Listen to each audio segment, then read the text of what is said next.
dhibka markuu gaaraya aniga amara liisiyo baawurka fuula waa fuula si fudud ugu gaaray madaxweynaha maxamed cabdullaahi farmaajo wuxuu idaacada ka sheegay warbaahinta ka sheegay askariga dhinto ilmihiis in la biilaayo askariga dhaawacmo oo wax laga qabo waa in la qaadayo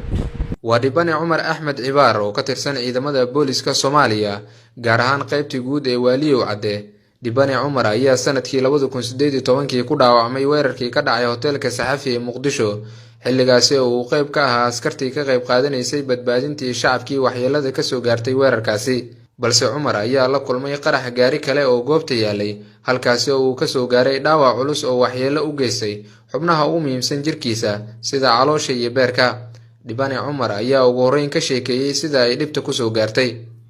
galabta 9 saac ee bar qarax dhacay meeshii aan gurmud ugu baxnay markaan marayna taleex qarax labaad la dhacay markaan goobta gaarnay qarax wuxuu ka dhacay CAD iyo inta u dhaxaysa Saxafi jambigiisa dambe meesha ugu soo soqeeyo jaadka meesha ku dhamaadaan waxa dhacday marka qaraxii labaad markuu dhacay waxa uu dul qaadan waayay marka dad Soomaaliyeed oo dhiig baxayo oo dhiigooda socdo waxaan isku day inaan gargaar fidiyo ilaa adiga 7 qafood markaan baxshay agaari ninka dhax qeylinayo oo cad oo market ah oo meeshii la arkay waa ka shakiyay taliyaha saldhigga Cabdi Fataax iyo nin leeyahay maxamed Ismaaciil oo taliyaha ku xigeenka qaybta guud ah ayaa waxaan dhahay gadaal aga daga gaariga waa laga shakiyay meeshii markaan ku soo noqday nin waxaan arkay caloosha banaanka taalo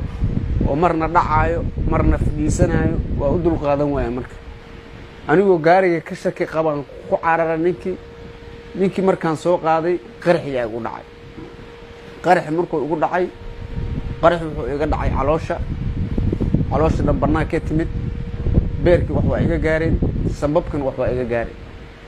Dhibane Cumar Axmed Cibaar oo muddo 18 bil ah la xanuunsanaya dhibaatadii soo gaartay ayaa maray in ka badan 4 qalliin. dhibta ugu daran ee hadda haysata ayaa ah inuusan hurdi karin habeenkii isla markaana uusan saxaroon karin. waxa uuna ii sheegay in toddobaadkii la geeya mid ka mid ah isbitaalada ku yaala Muqdisho si saxarada loogu soo saaro. taanina u soo noqdo marka aniga guud ahaan waxaan maray 6 qalliin maray saxarada ka waran aniga marka 5 maalin joogo waxa la iigeeyay kiisani karsiiriya lagu sameeyaa saxar inta baxo aan fadhiisto ma jirto saxaradan ma lihi waa liwada kiisina liigeena dabada baashi karsiiriya lagu sameeyaa karsiiriga marka waa ay dhibay hab sida lagu shubay waxa waa kiimika waa saabuun waa u dul qaadan waay qaybta hoos dhan waxa waa ay turturtay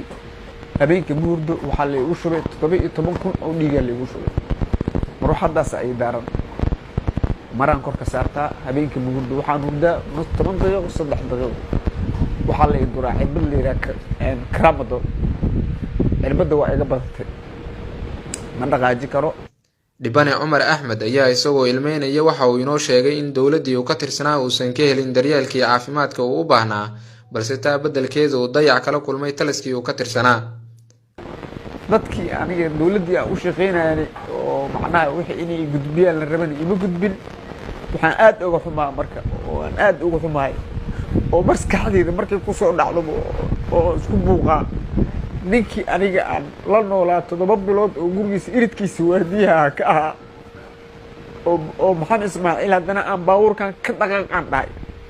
in oo qaybta guud iga celiyo oo ilaa dib u laabo waa aqal xumo madaxweynaha Emoogo ra'iisul wasaaraha Emoogo gudoomiye baarlamaan Emoogo waa tahay saa hore u soo daawateen Dhibane Cumar ayaa guud ahaan isbitaalada dalka waxba loogu qaban waayay 5 maalmood hal mar ayay saxarada laga keenaa oo kama timaada saxarada mana saxaroon kara waxa lagu soo saaraa karsiir isbitaal inta la geeyay ayaa saxarada lagu soo saaraa. arinta murugada leh ayaa waxay tahay in Cumar taliyihii isaga uu ka badbaadiyay qaraxa uu ka hor istaagay in uu u gudbo taliyaha ugu sareeyay ciidamada isagoo xanuunsan. Cumar wuxuu dawladda Soomaaliya ugu horeeyay madaxweynaha Soomaaliya iyo ra'iisul wasaaraha iyo dhammaan ummadda Soomaaliyeed ee wax haysta uu ka codsaday inay soo caawiyaan oo ay xaaladiisa ka warqabaan. marka waxaan rabaa afar qodob inaan ka hadlo. afarta qodob waxay tahay shalay markaan dawladda qoranay aniga waa dhaartay inaan dalka iyo dadka wax u qabanayo. dhibkaan markuu i gaaraya aniga amara lii siiyey, baabuurka fuula la yidhi waa fuulay, si fududoon igu gaaray. sidaas ee tahay kama xumay. afarta qodob qodobka ugu horeeya wuxuu yahay madaxweynaha maxamed cabdullaahi farmaajo wuxuu idaacadda ka sheegay, warbaahintana ka sheegay, askariga dhinto ilmihiis in la biilaayo, askariga dhaawacmo oo wax laga qabo waa in la qaadayo. aniga dhimasho kama cabsanayo. marka waxaan rabaa dawladda waxaan ka codsanayaa madaxweynaha uu weyn yahay, ra'iisul wasaaraha uu ku xigo, aniga dhibkan waa ay gaaray. waddanka gudihiisana waxaan ku galay 6 qalin. haddii ay dad muwaadiniin oo dalka u dhaartay ay yihiin inay wax ii qabtaan. waxaan kaloo ka codsanayaa dadweynaha Soomaaliyeed, ganacsatada waaweyn ee shirkadaha leh iyo